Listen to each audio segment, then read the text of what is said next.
Continuamos en Una voz del cielo y vamos a ver por la palabra de Dios las demandas de Jesús que nos plantea como discípulos suyos. Primero es amar a Dios sobre todas las cosas. Marcos 12, 30, 31 dice que el primer mandamiento de Dios es amarás al Señor tu Dios de todo tu corazón y con toda tu alma y con toda tu mente y con todas tus fuerzas. La condición para ser discípulo de Jesús está en Lucas 14, 26 y dice algo fuerte, pero después vamos a aclararlo y vamos a explicarlo.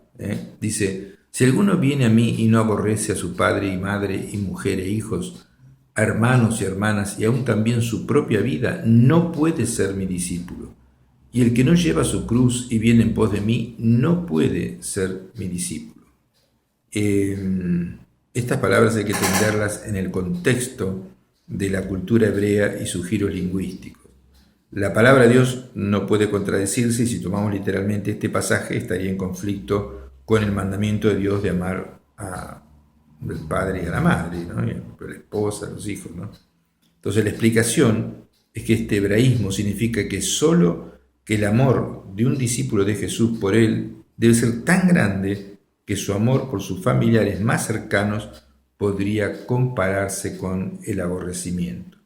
O sea, es un hebraísmo que significa que solo el amor de un discípulo de Jesús debe ser tan grande que puede compararse con el aborrecimiento de los, familiares más cercanos. Después el amor por los hermanos es algo que Jesús siempre hizo énfasis. ¿Cuál es la credencial del discípulo cristiano? Dice, en esto conocerán que todos que son mis discípulos, en esto conocerán todos que son mis discípulos, si tuviereis amor los unos por los otros. Esa es la señal del sello, amor los unos por los otros. ¿Y cuál es la deuda que nunca terminamos de pagar? Romanos 13:8 dice, el amaros los unos a los otros, porque el que ama al prójimo ha cumplido toda la ley. El que ama no mata, no roba, no trata de sacar a la mujer al otro, no estafa. El cumplimiento de la ley, si uno tiene amor, cumple todos los mandamientos. 2 Corintios 12:15, vemos cómo amaba el apóstol Pablo a sus hermanos, a los hermanos en la fe. Dice, escuche bien, ¿no? A ver si hay este sentir en cada corazón de los cristianos nominales que usted ve. Seguramente no. Dice, y con el mayor placer gastaré lo mío, y aun yo mismo me gastaré del todo por amor a vuestras almas. Él estaba dispuesto a dar todo lo que tenía y a sacrificarse él y emplear el tiempo para Dios y para que se salven las personas, aunque eso lo llevaba a que lo apedreen, lo azoten, lo insulten, lo persigan, etc. Dice, con el mayor placer gastaré lo mío, y aun yo mismo me gastaré del todo por amor a vuestras almas. Esta es una demanda clarísima del Señor a sus discípulos, consecuencia lógica del segundo gran mandamiento, amarás a tu prójimo como a ti mismo. Mateo 22:39 está esto. Y considerando que nuestros hermanos en la fe son los más próximos, perdonados por la misma sangre derramada de Jesús, renacidos por el mismo Espíritu y compañeros en el peregrinaje hacia la eternidad,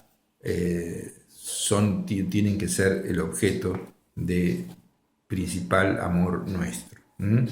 También tiene que haber una disposición para el servicio. Esa es una de las demandas del discipulado. Una disposición de servir a Dios y a los semejantes y a los hermanos. Un discípulo es más que un creyente. O sea, yo soy creyente.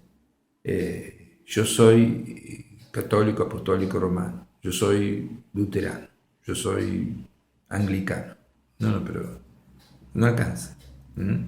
Un discípulo es más que un creyente, es un servidor o, en palabras de Pablo en todas sus epístolas, un siervo de Dios, que es la traducción del griego doulos, que significa esclavo. Había un barco llamado Doulos que llevaba Biblias por todo el mundo, no sé si estará ahora todavía, pero significa esclavo, esclavo de Dios. Y en Mateo 20, 25, 28, ¿en qué consiste la grandeza del discipulado cristiano? Es el servir a Dios, el servir a los demás. Y Jesús les explica esto a los discípulos que no entendían casi nada.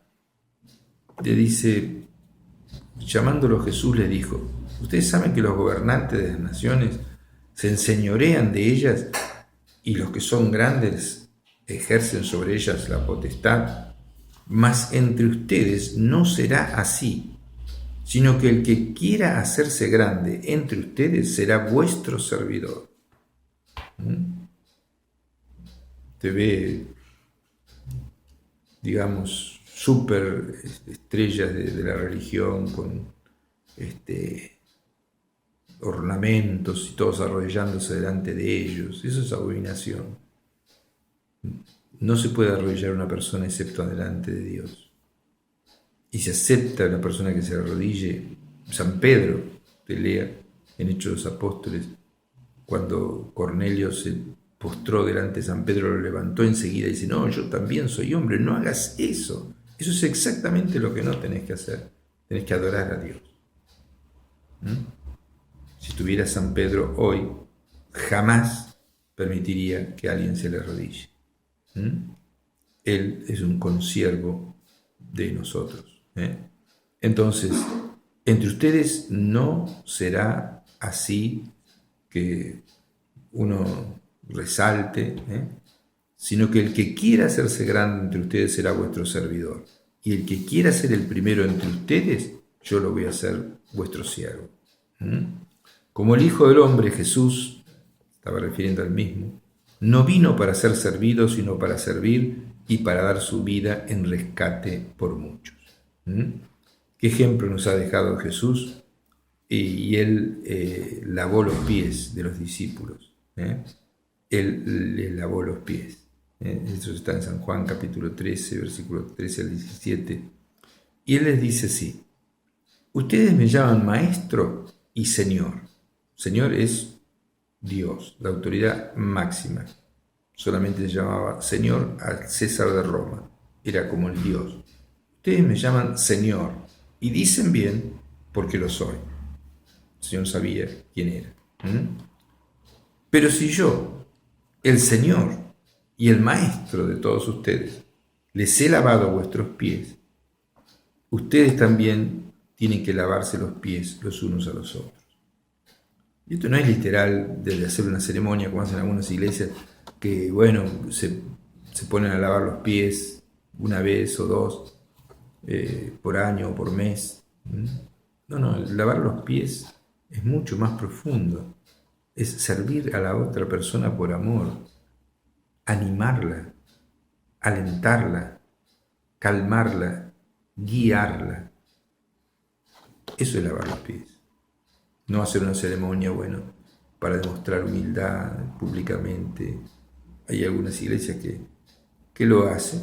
Bueno, háganlo. Pero después, ¿cómo viven? Entonces, dice Jesús, ejemplo les he dado para que como yo os he hecho, ustedes también hagan. Entonces, dice: de cierto os digo que el siervo no es mayor que su señor, ni el enviado mayor que el que le envió. Si saben estas cosas, escuche bien, bienaventurados serán si las hicieren. Si saben estas cosas. El Señor no nos mandó a ponernos ropajes religiosos con bordes de oro o tener un anillo de rubíes o cosas por el estilo. Y cuanto más va ascendiendo, más tiene una corona de oro con brillantes o lo que sea. Él nos llamó a ser servidores. El siervo no es mayor que su Señor. Nosotros no somos mayores que Jesús. Ni el enviado es mayor que el envió. Si estas cosas, si las saben, bienaventurados serán si las hicieren. Entonces, ¿cómo debemos servirnos los unos a los otros? Dice, hermanos, a libertad fueron llamados.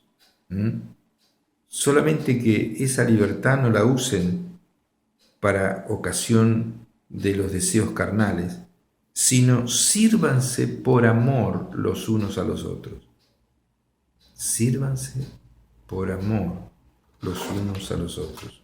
Eso es lo que Jesús está diciendo. Amén. Después debemos obedecer al Señor. ¿Cuál es otra de la condición para ser verdaderos discípulos de Jesús? Dice, si ustedes permanecen en mi palabra, si se guían por mi palabra, entonces serán verdaderamente mis discípulos. No dice si se guían por las tradiciones de su iglesia, o si se guían por lo que hacen los demás, o si una autoridad de su iglesia acepta algún pecado, lo aceptamos. No. Dice, si ustedes permanecen en mi palabra, entonces serán verdaderamente mis discípulos. Si no, no serán verdaderamente mis discípulos. Jesús se queja contra algunos de sus discípulos en San Lucas 46-49. Dice, ¿por qué me llaman maestro y señor y no hacen lo que yo les digo? ¿Por qué uno dice Señor, Señor y después hace cualquier cosa? Si Jesucristo es el Señor de tu vida, tenés que hacer lo que Él manda en su palabra. Entonces, el resultado de oír y de hacer esas palabras es edificar la casa sobre la roca. Es tener bien puestos los cimientos. Por eso es que el Señor dice, ¿por qué me llaman Señor, Señor y no hacen lo que yo les digo? Todo aquel que viene a mí y oye mis palabras y las hace, le indicaré a quién es semejante. Semejante es al hombre que al edificar una casa cavó y ahondó y puso el cimiento sobre la roca. Y entonces dice, cuando vino una inundación, el río dio con ímpetu contra aquella casa, pero no la pudo mover porque estaba fundada sobre la roca.